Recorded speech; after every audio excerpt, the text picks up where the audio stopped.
دین کی معلومات کے لیے چینل کو سبسکرائب کریں۔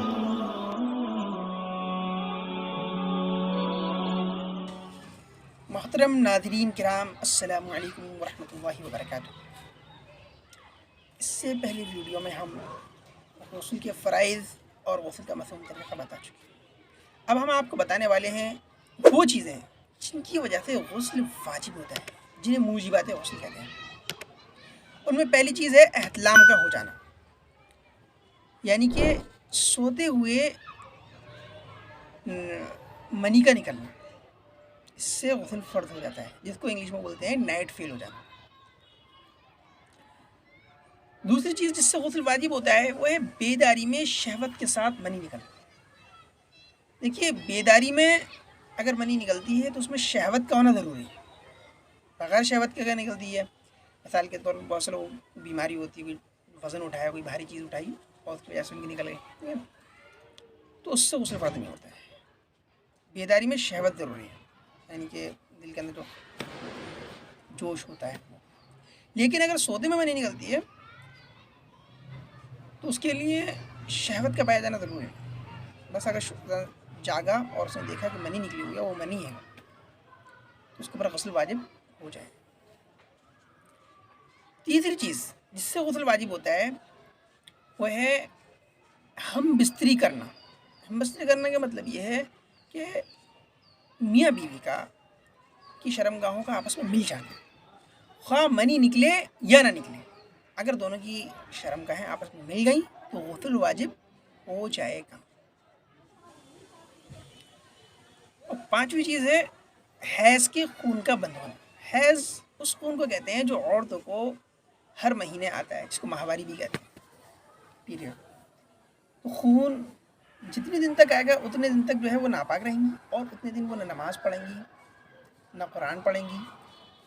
اسی طریقے سے رمضان کے مہینے میں وہ روزے بھی نہیں رکھیں گے ان دنوں کے، بلکہ بعد میں قضا کریں گے۔ البتہ حیض کے دنوں میں جو نماز آتی ہے عورتوں پر وہ معاف ہے، اس کی قضا نہیں ہے۔ ہاں، البتہ اگر روزے آتے ہیں اس کے دنوں میں تو روزوں کی قضا ہے۔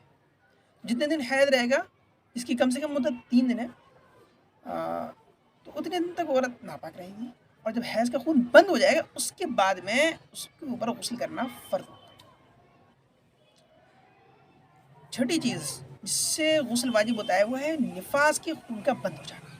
نفاس اس خون کو کہتے ہیں جو کہ ولادت کے بعد، ولادت یعنی کہ بچہ پیدا ہونے کے بعد، بچہ جننے کے بعد، ڈیلیوری کے بعد میں عورت کو آتا ہے۔ اس کی کم سے کم مدت کچھ نہیں ہے، زیادہ سے زیادہ مدت جو ہے 40 دن ہے۔ تو یہ 40 دن جو ہے وہ زیادہ سے زیادہ مدت ہے، زیادہ سے زیادہ خون اگر آئے گا تو 40 دن تک آئے گا، اس سے زیادہ نہیں آئے گا۔ اس سے زیادہ آتا ہے تو وہ جو ہے کوئی بیماری کا خون سمجھا جائے گا، لیکن کم سے کم کوئی مدت نہیں ہے۔ کم سے کم جو ہے ایسا بھی ہو سکتا ہے کہ کسی عورت کو صرف ایک ہی دن خون آئے، اور ایسا بھی ہو سکتا ہے کسی عورت کو آئے نہیں۔ جس کو اگر خون نہیں آتا ہے ڈیلیوری کے بعد میں تو وہ ناپاک نہیں سمجھی جائے گی، خون آئے گا تب ناپاک سمجھی جائے گی۔ اب بعض لوگوں کے اندر یہ غلط فہمی ہے کہ 40 دن تک جو ہے عورت سے نماز روزہ سب چیزوں کو بند کر دیتے ہیں جب اس کے یہاں ولادت ہوتی ہے، خواہ اس کو خون آئے یا نہ آئے۔ یہ سمجھ لیا گیا ہے کہ ولادت کے بعد میں عورت 40 دن تک ناپاک رہے گی۔ یہ 40 دن جو ہے یہ نفاس کے خون کی جو زیادہ سے زیادہ مقدار ہے۔ تو یہ 6 چیزیں ہو گئیں جن سے کہ غسل واجب ہوتا ہے۔ ان کے علاوہ اور بھی 3 چیزیں جو ہے پیشاب کے راستے سے نکلتی ہیں جن سے غسل واجب نہیں ہوتا ہے۔ ان میں ایک چیز ہے ودی۔ ودی وہ چکنا پانی ہوتا ہے جو پیشاب کے بعد کبھی کبھی نکلتا ہے، اس سے غسل واجب نہیں ہوگا، صرف وضو واجب ہوگا۔ دوسری چیز مزی۔ مزی وہ پتلا اور چکنا پانی ہوتا ہے جو شہوانی خیالات یا میاں بیوی کے آپسی بوس و کنار کی وجہ سے جو ہے نکلتا ہے، اور اس کے نکلنے سے جوش اور خواہش جو ہوتی ہے وہ ختم نہیں ہوتی ہے، اس سے بھی غسل واجب نہیں ہوتا، صرف وضو واجب ہوتا ہے۔ تیسری چیز جو پیشاب کے راستے سے نکلتی ہے پیشاب کے علاوہ، وہ ہے منی۔ منی وہ گاڑھا اور چکنا پانی ہوتا ہے جو ہم بستری یا شہوت کے غلبے پر نکلتا ہے، اور اس کے نکلنے کے بعد میں جوش ختم ہو جاتا ہے، اور یہی وہ چیز ہے جس کے نکلنے پر جو ہے غسل فرض ہوتا ہے۔ مزی اور ودی اسی طرح عورت کو بیماری یا کمزوری کی وجہ سے پیشاب کے راستے سے جو سفید پانی لیکوریا نکلتا ہے، اس سے بھی وضو ٹوٹتا ہے، غسل واجب نہیں ہوتا۔ خلاصہ کلام یہ ہے کہ پیشاب کے راستے سے چیزیں نکلتی ہیں، مزی، ودی، پیشاب اور لکوریا اور منی، تو ان سب میں صرف ایک منی ہے جس کی وجہ سے غسل واجب ہوتا ہے، اور باقی جو چیزیں ہیں ان سے صرف وضو واجب ہوگا، غسل واجب نہیں ہوگا۔ جس شخص پر غسل واجب ہو جاتا ہے جب تک وہ غسل نہ کر لے، اس شخص کے لیے نماز پڑھنا درست نہیں ہے، مسجد کے اندر داخل ہونا درست نہیں ہے، قرآن پاک کا چھونا درست نہیں ہے۔ البتہ ذکر کر سکتے ہیں، ذکر ہر حالت میں کیا جا سکتا ہے، بس بیت الخلاء کے اندر یعنی ٹوائلٹ کے اندر ذکر نہیں کر سکتے، باقی ہر وقت ذکر کر سکتے ہیں اور ہر حالت میں ذکر کر سکتے ہیں۔